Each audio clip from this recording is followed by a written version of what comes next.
The left-wing gender insanity being pushed on our children is an act of child abuse. Very simple. Here's my plan to stop the chemical, physical, and emotional mutilation of our youth. On day one, I will revoke Joe Biden's cruel policies on so-called gender-affirming care. Ridiculous. A process that includes giving kids puberty blockers, mutating their physical appearance, and ultimately performing surgery on minor children. Can you believe this? I will sign a new executive order instructing every federal agency to cease all programs that promote the concept of sex and gender transition at any age.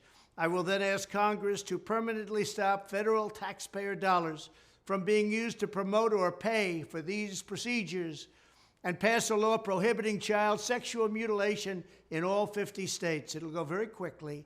I will declare that any hospital or healthcare provider that participates in the chemical or physical mutilation of minor youth will no longer meet federal health and safety standards for Medicaid and Medicare and will be terminated from the program immediately. Furthermore, I will support the creation of a private right of action for victims to sue doctors who have unforgivably performed these procedures on minor children. The Department of Justice will investigate Big Pharma and the big hospital networks to determine whether they have deliberately covered up horrific long-term side effects of sex transitions in order to get rich at the expense of vulnerable patients, in this case, very vulnerable.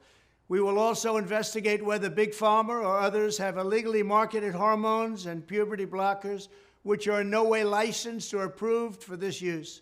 My Department of Education will inform states and school districts that if any teacher or school official suggests to a child that they could be trapped in the wrong body, they will be faced with severe consequences, including potential civil rights violations for sex discrimination and the elimination of federal funding.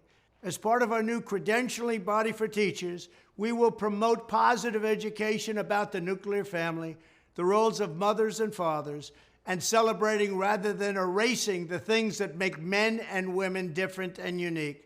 I will ask Congress to pass a bill establishing that the only genders recognized by the United States government are male and female, and they are assigned at birth.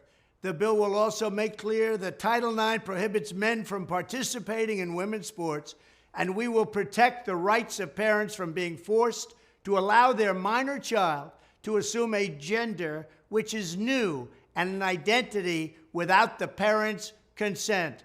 The identity will not be new, and it will not be without parental consent. No serious country should be telling its children that they were born with the wrong gender, a concept that was never heard of in all of human history. Nobody's ever heard of this, what's happening today. It was all when the radical left invented it just a few years ago. Under my leadership, this madness will end. Thank you very much.